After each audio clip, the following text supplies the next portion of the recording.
So I just watched the third and final season of Marvel's What If. I really thought the first season was pretty good. I didn't love it, but I thought it was good. And the second season I liked less than that. And so going into this third season, I was kind of skeptical, but I wanted to still give it a fair chance and go into it with an open mind. And so let me just run through the episodes that we have, and I'll just list some things that kind of stood out to me in these episodes. So for the first episode, we have the Avengers in these big mech suits fighting these super mutated Hulks, essentially. These bigger, stronger, different Hulks. And I thought that was an interesting concept, something that we haven't really gotten before, and I enjoyed it. I thought that it was an interesting story. I like that we get to focus, especially in this season and in this episode, on different characters that we didn't really feature in the first two seasons. And so that was nice to get like Moon Knight, to get Monica Rambeau, to get Sam Wilson's Captain America, who I don't think was really in the first two seasons at all, except for when he was a zombie. And some others like Red Guardian, Shang-Chi.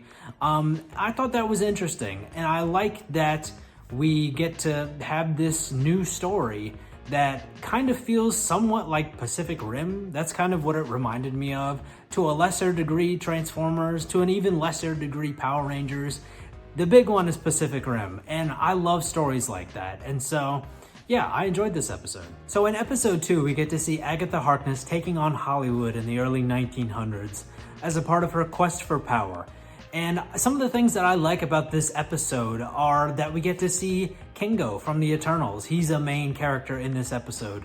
And we get to see some more of the Celestials in this episode, and that whole realm, that whole world of Marvel that we don't really focus on that much. And I really appreciate that, because it feels like after the Eternals movie kind of got a lot of flack, they kind of just brushed a lot of that under the rug. Post Eternals, post the movie coming out, we should have featured that whole aspect of Marvel more with the Celestials and with the Eternals, because it's a big part of Earth and a big part of the Marvel universe as a whole that we kind of just introduced and saw that people weren't a big fan of the movie, so we just stopped, pushing that. And I feel like we should have focused on that more. We should have continued that storyline already. And I don't know, I just appreciate getting more of that because it should be more prominent than it is. This episode was definitely a little bit more cheesy. There were more cheesy lines in this episode, but for the most part, they didn't really bother me. In episode 3, we get Red Guardian in his prime, teaming up with the Winter Soldier and going on like a fun little escapade throughout the United States. I know it's not super fun for them, but it's fun for the audience. And we get to see some other familiar faces. We get Ben Foster, I believe his first name is Ben, aka Goliath, who wasn't really featured in live action all that much. He was a prominent character in Ant-Man and the Wasp, but we don't actually get to see his, Goliath. We don't see his super alter ego at all in live action. And so it's nice to get more of that in this show. We got it back in season 2 as well. And it's just fun to see that story. I had a good time with it. It wasn't like as big and as grand as some of the other stories, but it was a fun story. In episode 4, my brain broke a little bit because this is where we went completely off the rails and we continued the love story of Darcy Lewis and Howard the Duck and their child and their escapades that happen along with that. And I don't know, this episode was good.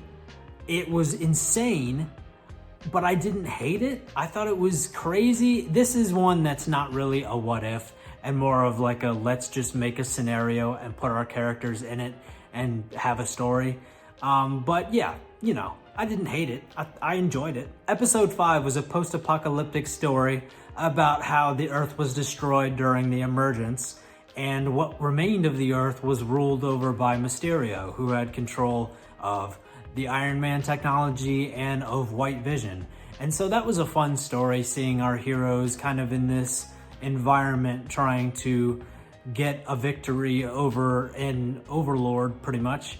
And we get to feature some other characters that we don't really see much of in this show, but also in the MCU proper. I will say that I enjoyed this episode, but in this episode, I was kind of hoping for a story where the good guys don't win in the end, because it felt like we were just pushing super hard that the good guys were going to win this time, even though in all these other realities they lost. And it just felt like you could see it coming from a mile away. They were laying it on too hard, and I kind of wanted it to surprise me and have the good guys still lose. And also, there were some cheesy lines in this episode as well, especially toward the end. And I don't know, they got to me this time. This episode was still good, but it could have been better. In episode 6, we get the legend of Hawkeye and the Ten Rings, which is a story about Shang-Chi and Kate Bishop bringing peace and justice to the Old West. And I really enjoyed this episode. This might be my favorite episode of the season, to be honest.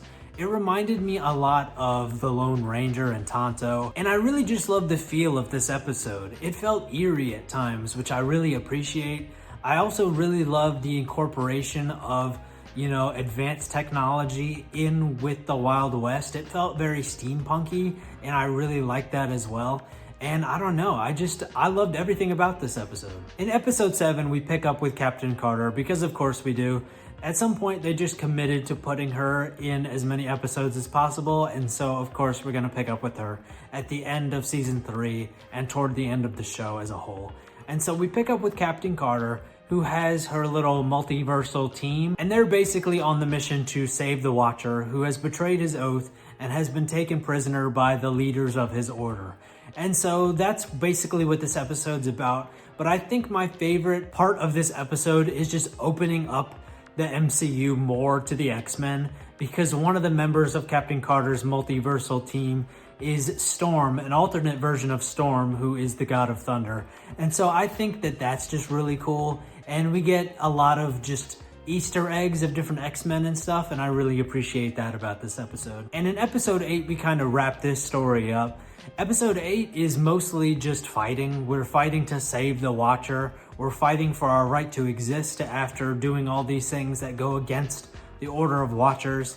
And so episode 8 is more about, just spectacle than story. There is some story, but a lot of it is spectacle. And I think that's the thing that I appreciate the most about this episode is just the visuals. The visuals are better in this episode than they are in any episode of this show. And so I really like that. As far as the story goes, I don't really care for it as much. I think that the weakest part of this season, just like last season, is them trying to push this overarching narrative, but they didn't flesh it out enough throughout this show for me to care about it now. I think that this overarching story that's been happening worked really well in season 1, where every episode was part of what we were building to. And in season 2 and also in season 3, it's kind of like we want to continue this story, but a lot of these episodes don't have anything to do with it. And so we're trying to, just do both without having them really connected enough, and I don't think it works. And as far as the season finale goes, I guess now's the best time for me to do a little Captain Carter rant. I know a lot of people have been very unhappy that they've been pushing Captain Carter in this show so much, basically making her the main character of What If, which shouldn't have any main characters, especially if it's not the Watcher. It should be the Watcher or nobody in terms of main characters. And you can still argue that he is, but people just aren't happy with them putting Captain Carter in so many episodes, and I kind of agree, but it didn't bother me as much until this season, because there's a point in the finale when the Order of Watchers are basically like, we're erasing you from existence. Every version of you throughout the multiverse is going to cease to exist. People are literally being disintegrated. Captain Carter loses her hand, it disintegrates. And then, of course, everyone, even the Watcher, is just being disintegrated. And then all of a sudden, she's just like, nah. And then her hand comes back, and then she, attacks them and does whatever. And why? It doesn't bother me that they want to put Captain Carter in a lot of episodes. I'm fine with that as long as the episodes, make sense and are fun and are good. That's fine. Just make the story work. It doesn't bother me that they want to tell stories about Captain Carter. When this show first started, I was happy to have stories about Captain Carter. But now here we are in season 3, when an all-powerful, basically all-powerful group of 3 Watchers are basically erasing a group of people from existence throughout the multiverse, all their variants, everything.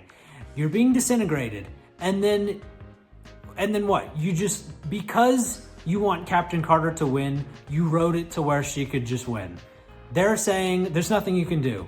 Everyone's being disintegrated. Everyone's ceasing to exist. And then she just jumps up and, stops them. Make it make sense at least. Please, just make it make sense. Season 3 really just cemented an opinion that I've had for a while now. And that is that the overarching story should have ended in Season 1.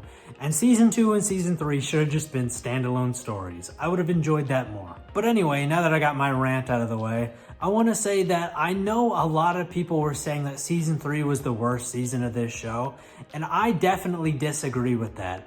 I enjoyed Season 3 way more than I enjoyed Season 2. And I think that the worst episode of Season 3 is like 3 times better than the worst episode of Season 2. I think that part of the reason why I enjoyed Season 3 as much as I did is not only because of the stories, but also because they used a lot more of the actual actors who portrayed these characters in the MCU in live action. They brought them back to voice their characters in this show, and I could really tell the difference because in Season 2 and in Season 1 as well, a lot of our big characters were voice actors doing impressions. And it really makes a difference to me whenever I know that that's the actual actor. I don't know if I could definitively say which episode of Season 3 was my favorite, but if I had to just throw one out there right now, it probably would be Hawkeye and the Ten Rings, the Western episode. I really enjoyed that episode. Overall, I did enjoy the selection of stories that we got in Season 3, but it's for the best that this show has come to an end. I'm just glad that we got to end on a pretty good note with Season 3, a better note than I was expecting to. But that's all I've got to say about What If Season 3. If you saw this season, what did you think of it? How did it compare to the other seasons for you? If you want to help me out here on YouTube, liking this video, commenting on this video, subscribing to the channel, and checking out some of my other videos, all help me grow the YouTube channel. And yeah, until next time, bye.